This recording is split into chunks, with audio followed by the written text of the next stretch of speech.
Welcome back to my channel. In today's video, I'm going to be going over this 2021 Honda CR-V Hybrid, but I would like to give a special thanks to South Motors Honda for providing with the Honda CR-V. If you're in the market for a Honda, you can come check out South Motors Honda and ask for Nelson. He'll get you into a new or pre-owned vehicle. But let's start off underneath the hood here of the Honda CR-V. Like I mentioned, this is the hybrid version of the CR-V. So open up the hood here.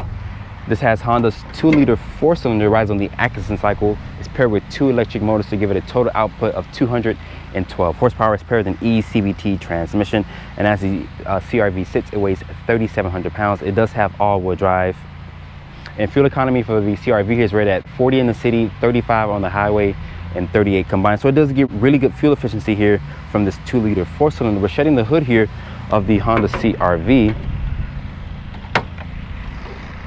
Let's talk about exterior styling. I think the CR-V is a handsome SUV here. Looking at these taillights, they're gonna be a full LED with an LED turn signal, with an LED daytime running light, with an automatic low and high beam function. Down here, there is LED fog lights. This is the only way that you're gonna tell if someone has the hybrid model with these horizontal fog lights here at the lower part of the fascia, and also with the blue badging and hybrid badge around the vehicle. But I do like this gray exterior color here with the black accents here. It looks really good. And this is the touring model, so this is the top of the line here in the CR-V's portfolio.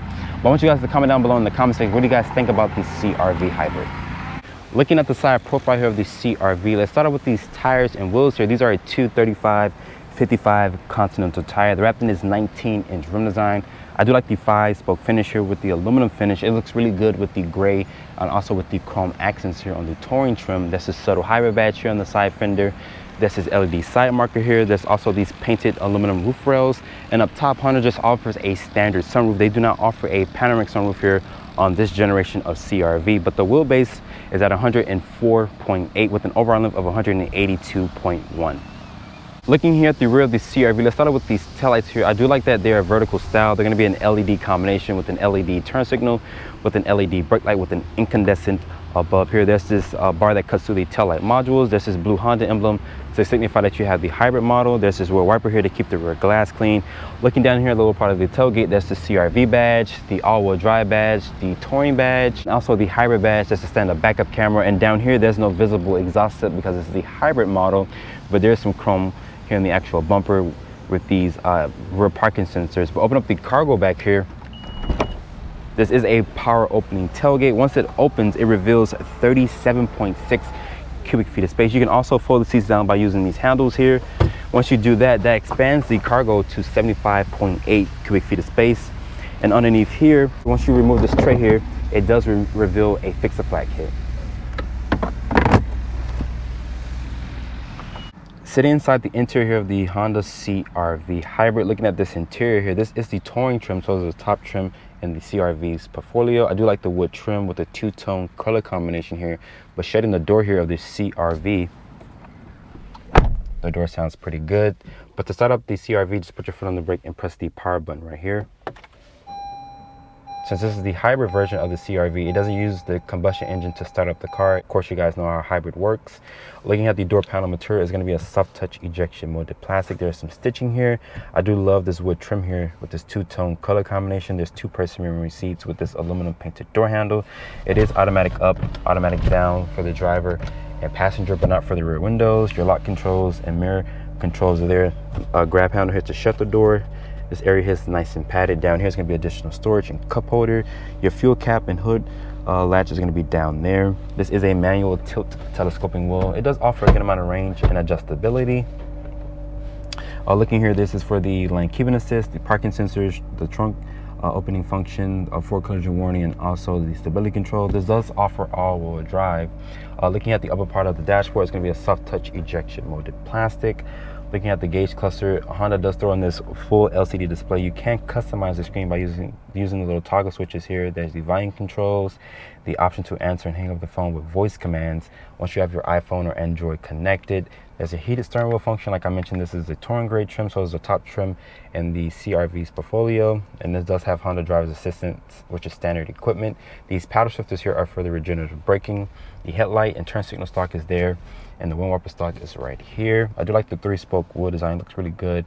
Looking at the head unit here, this does offer Apple CarPlay and Android Auto. This isn't a 7-inch display.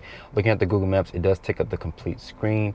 But going here to the Honda head unit, of course, you guys know this is kind of an older head unit. So maybe for the next gen, they might beef up the screen here and change out this old Honda interface here. There's these touch sensitive buttons here.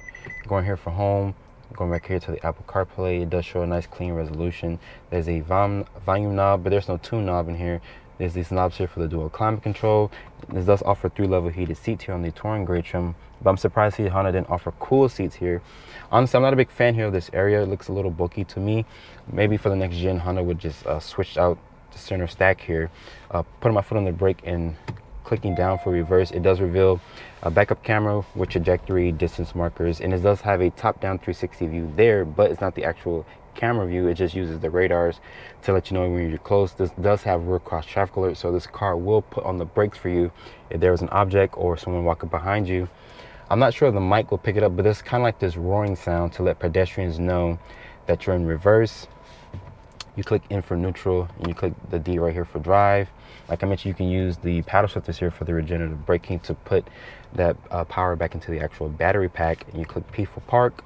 There's electronic parking brake, brake hold. There's a sport button mode, also in eco mode and EV. You can drive this thing in electric range only for a short period of time.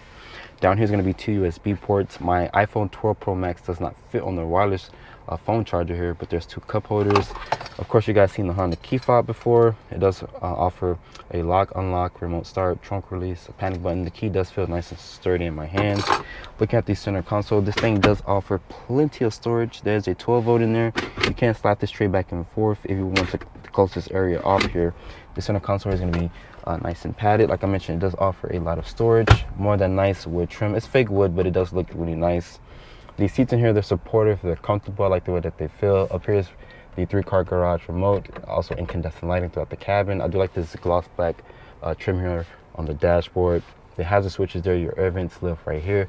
And up top, there's this standard sunroof. Honda doesn't offer a panoramic sunroof. You have to look at the RAV4 if you want a panoramic sunroof. You can also open and close the shade here to block out the sun. Looking at the glove compartment, it does offer a lot of storage. But overall, the CR-V does have a nice interior, but I'm just not a big fan here of the center stack. But let's hop into the back seat of the CR-V.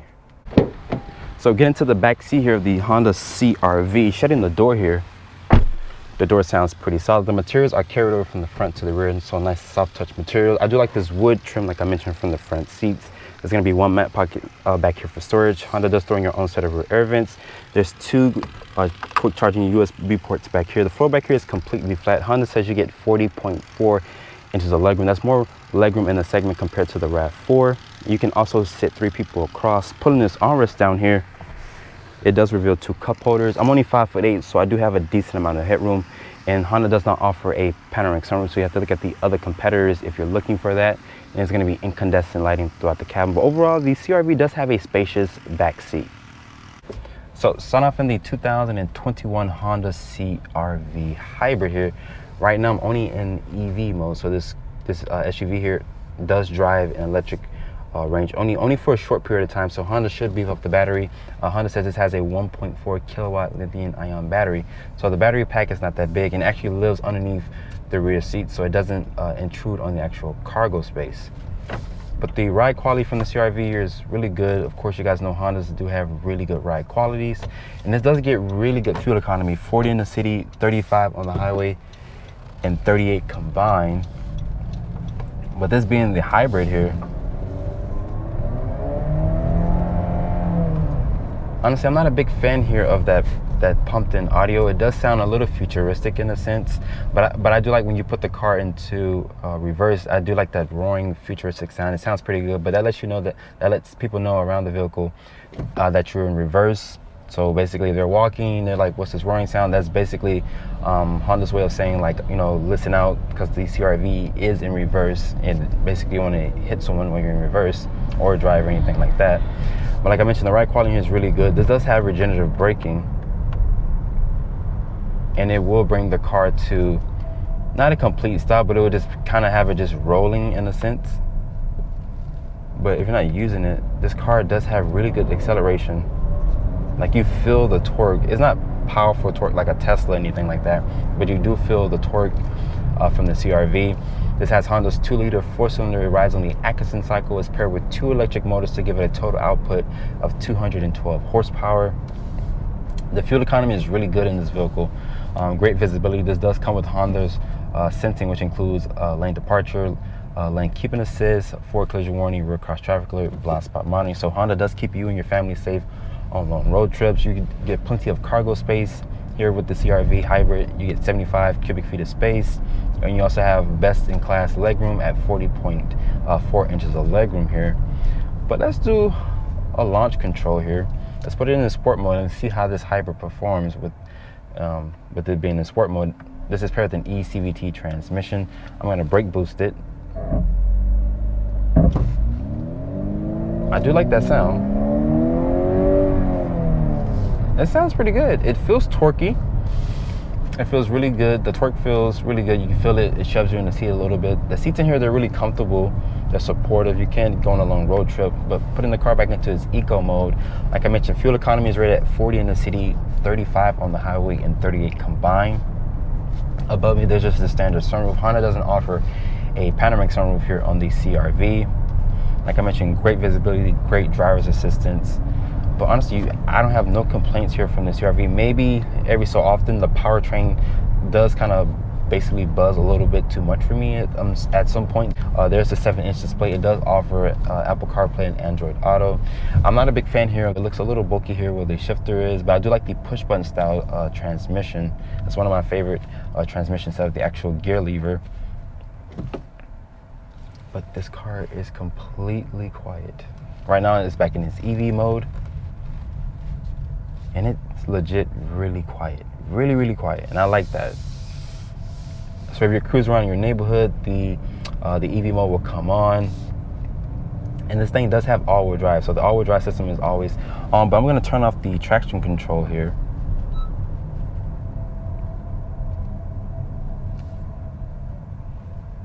So the traction control is off. I'm going to put it into its actual sport mode here. And it kicks back on the actual gas engine here because it was just basically in EV mode. But like I mentioned, this does have all-wheel drive, so I did turn off the traction control. I'm going to brake boost it, so foot on the brake and accelerator. As you guys can hear, the gas engine kicked off.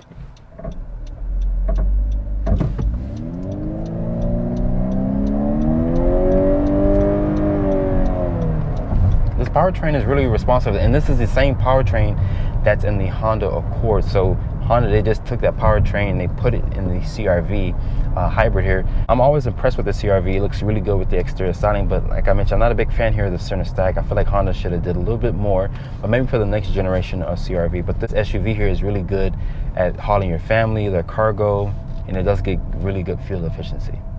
So after spending time with the 2021 Honda CR-V Hybrid, starting price here for the CR-V Hybrid is at $36,350. With the options and accessories, the CR-V Hybrid stickers for $38,915. I hope you guys have enjoyed this review. Be sure to follow me on Instagram at DriveOnReviews and hit that subscribe button, and I'll see you all in the next video.